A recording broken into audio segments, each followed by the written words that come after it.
तो दोस्तों San DLM ने अपने क्वार्टर वन के नंबर को डिस्क्लोज कर दिया है। तो चलिए देखते हैं क्या है क्वार्टर वन के नंबर्स के अंदर। डाटा बेसिकली यहाँ पे मिलियंस में दिया गया है। मैं आपको क्रोस में कन्वर्ट करके सुनाता हूँ कैसे क्या हुआ है।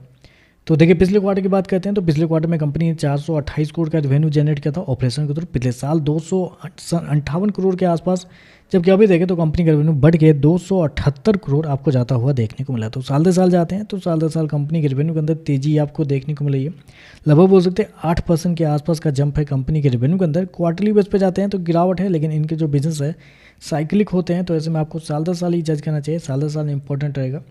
तो साल दर साल देखें तो कंपनी का रेवेन्यू लगभग 8% आपको बढ़ता हुआ देखने को मिल रहा है। कंपनी ने शो किया 278 करोड़ का रेवेन्यू इस क्वार्टर में, जबकि मार्केट का जो अनुमान था वो था लगभग 290 करोड़ के आसपास। तो जितना मार्केट का अनुमान था उससे थोड़ा सा कम आपको देखने को मिल रहा है।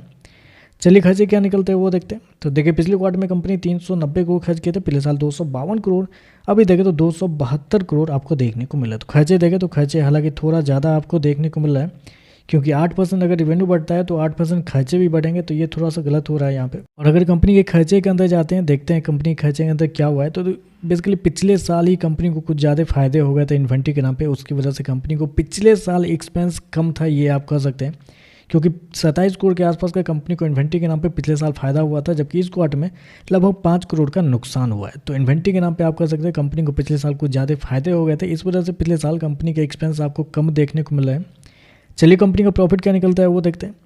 तो देखिए पिछले क्वार्टर में कंपनी लगभग 31 करोड़ के प्रॉफिट में थी, पिछले साल 10 करोड़ के आसपास का प्रॉफिट था, जबकि अभी देखें तो कंपनी का प्रॉफिट 7.5 करोड़ के आसपास आपको जाता हुआ देखने को मिला। तो कंपनी का प्रॉफिट देखें साल दर साल आपको गिरते हुए देखने को मिले, जिसकी उम्मीद भी थी, बेसिकली मार्केट की उम्मीद भी थी कि कंपनी का प्रॉफिट साल दर साल गिरते हुए देखने को मिल सकते हैं। लगभग बोल सकते हैं कि 30% के आसपास की गिरावट है कंपनी के प्रॉफिट के अंदर साल दर साल। मार्केट का अनुमान था 8 करोड़ के आसपास, जबकि कंपनी ने शो कितना किया 7.5 करोड़ के आसपास। तो आप कह सकते हैं रेवेन्यू प्रॉफिट दोनों देखें तो हल्का सा कम आपको देखने को मिला है मार्केट की एस्टीमेट से। और कंपनी के मार्जिन की बात करते हैं तो पिछले साल कंपनी का मार्जिन 1.35 के आसपास था। पिछले क्वार्टर की बात करते हैं तो पिछले क्वार्टर में कंपनी का जो मार्जिन था 7.24 के आसपास, जबकि इस क्वार्टर में देखते हैं तो कंपनी का जो मार्जिन है वो 2.65 आपको जाता हुआ देख लो। तो साल दर साल मार्जिन तो आपको बढ़े हैं, लेकिन क्वार्टरली बेस पे जाते हैं तो क्वार्टरली बेस पे कंपनी का मार्जिन आपको गिरते हुए देखने को मिल रहा है।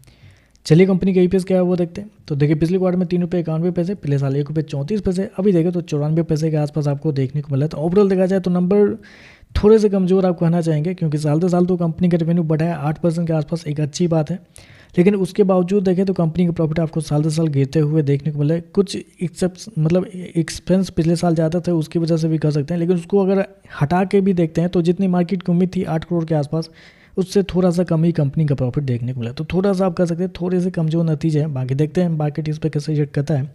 आज के लिए पसंद आए, वीडियो पसंद आए तो लाइक कीजिएगा, साथ में साथ चैनल को सब्सक्राइब जरूर कीजिएगा। धन्यवाद।